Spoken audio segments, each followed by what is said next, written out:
আজকে আমাদের রান্না বান্না শুনতেই করবে। এই কি বানাবে দুপুরে? কি খাবার দেখছে সব, কি বানানো যায়।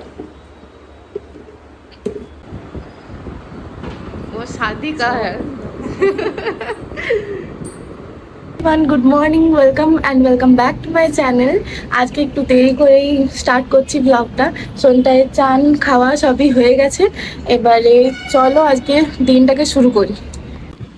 এখন হায়দ্রাবাদে মনসুন স্টার্ট হয়েছে, খুব সুন্দর হয়ে আছে ওয়েদার। সন্ধ্যায় ঘুম লেগে গেছে, সন্ধ্যাকে আবার ঘুম পাড়াই। আর আমার একটু টুকটাক কিছু কাজ বাকি আছে, সেগুলো করে স্নান পুজো খাওয়া দাওয়া এখন সবই বাকি। নিয়ে গেল সন্ধ্যাকে, দুপুরটা আমি এভাবেই ফ্লোরে ম্যাট্রেস পাতি আর শোয়াই, কারণ কি আমার টুকটাক কাজ অনেক থাকে, তো ও ঘুমিয়ে গেলে আমি সেগুলো করি। ডিমটাকে সিদ্ধ হতে চাপিয়ে দিয়েছি, আজকে ডিমের কারি বানাবো। একটুখানি পেঁয়াজ কলি কেটে নিয়েছি, এটা বানাবো পেঁয়াজ কলি পোস্ত। একটুখানি রেখে দিয়েছি, ওটা একটু পকোড়ি মতন বানাবো কোনোদিন বিকেলবেলা। আজকে সকাল সকাল আমি মা ফোন করেছিল, তো মায়ের সাথেই কথা বলছিলাম যে পেঁয়াজ কলিটা শুকিয়ে যাচ্ছে, কি বানাবো। তখন মাই বললো পেঁয়াজ কলি পোস্ত বানিয়ে দেবে। তো ভাবলাম আজকে তাহলে পেঁয়াজ কলি পোস্ত আর ডিমের কারিটাই বানিয়ে দিই।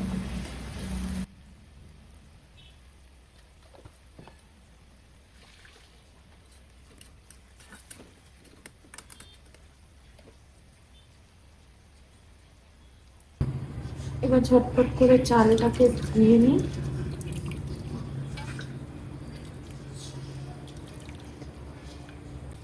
ভাতটা আমি রাইস কুকারেই করি, একটুখানি টাইম বেঁচে যায় রাইস কুকারে করলে। আর এটা আমি একটা কাপে মেজার করি, আর এটাতে 2.5 গুণ মতন জল দিতে হয়, যতটা চাল দিই তার 2.5 গুণ মতন জল।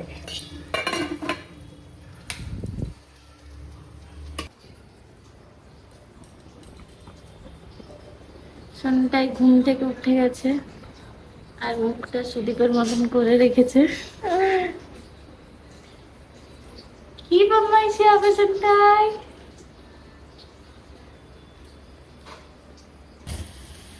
একটুখানি পোস্ত থেকে গেল, এটা একটু কন্টেনারে করে ফ্রিজে রেখে দেবো।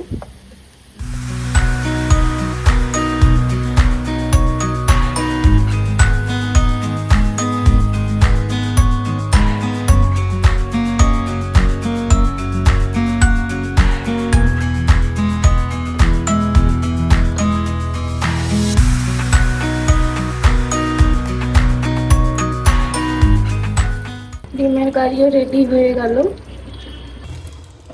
এবার ডালটাকে ছাঁচলে নি।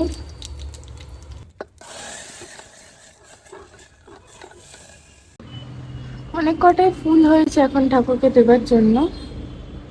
ফুল দেখে পরে মনটা বেশ খুশি খুশি লাগে। আর আমরা এই ফুল গাছগুলো লাগিয়েছি কারণ কি ঠাকুরকে দেওয়ার জন্য লাগে ফুল, আর বারবার কিনে আনা সম্ভব হয়ে ওঠে না। সুদীপেরও অফিস থাকে সকাল দিকটায়,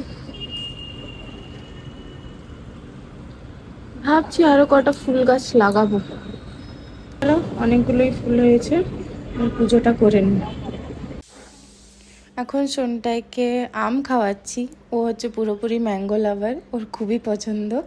একটা স্লাইস শেষ হলে আবার কান্না শুরু হয়ে যায়, আরও চাই, ওই জন্য ওকে নর্মালি আমি কলাটাও খাওয়াই কোনো কোনো দিন ঘুম থেকে ওঠার পর। আর ও কিছু সেরকম ফল খেতেই চায় না, আপেল তো একদমই খায় না। আরও আমি ট্রাই করেছিলাম চিকুটাও খায়নি। মাঝে মধ্যে ওকে তরমুজ দিয়েছিলাম গ্রীষ্মকালটার টাইমে, তো সেটা খেয়েছিল কখনো কখনো। আর ম্যাক্সিমাম টাইমও কলাটাই বেশি খেতে পছন্দ করে, আর আম।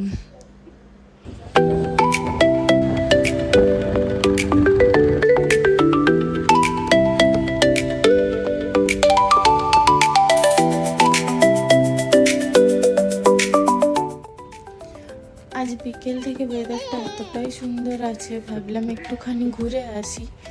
আমরা একটা লেকের কাছে গেছিলাম, ওখানে অনেক কটাই মন্দির রয়েছে কিন্তু সবগুলো প্রায় বন্ধ হয়ে গেছিলো। আর বজরংবলীর মূর্তিটা তো দেখে পরে মনটা এতটা শান্ত হয়ে গেল। এত সুন্দর শান্তশিষ্ট পরিবেশ, তার মধ্যে এত সুন্দর হাওয়া চলছিল, খুবই ভালো লাগছিল জায়গাটা।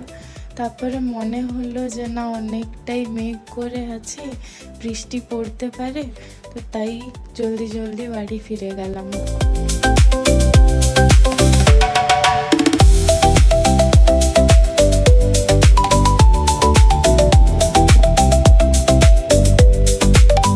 এখন সুদীপ রেডি হচ্ছে পার্টিতে যাওয়ার জন্য, ওর কালিগের বিয়ে আছে আজকে, আর ও কিছু ড্রেস খুঁজে পাচ্ছে না।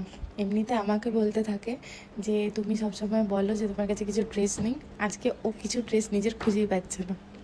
আমি আমার কাজগুলো কমপ্লিট করছিলাম, ততক্ষণে সোনটাই উঠে গেছে। সোনটাই উঠে গেছে। ওইদিকে চলো, ওইদিকে চলো, ওইদিকে চলো, দেখি দেখি। এই এই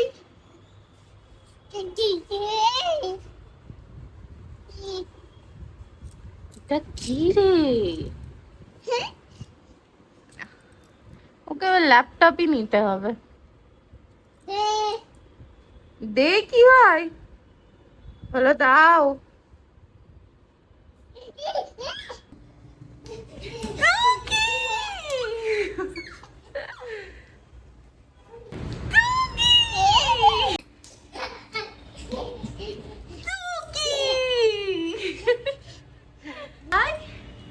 তাই তাই খুলে দাও, একবার তালি বাজিয়ে দাও।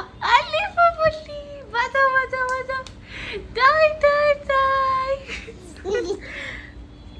একবার তালি বাজিয়ে দাও।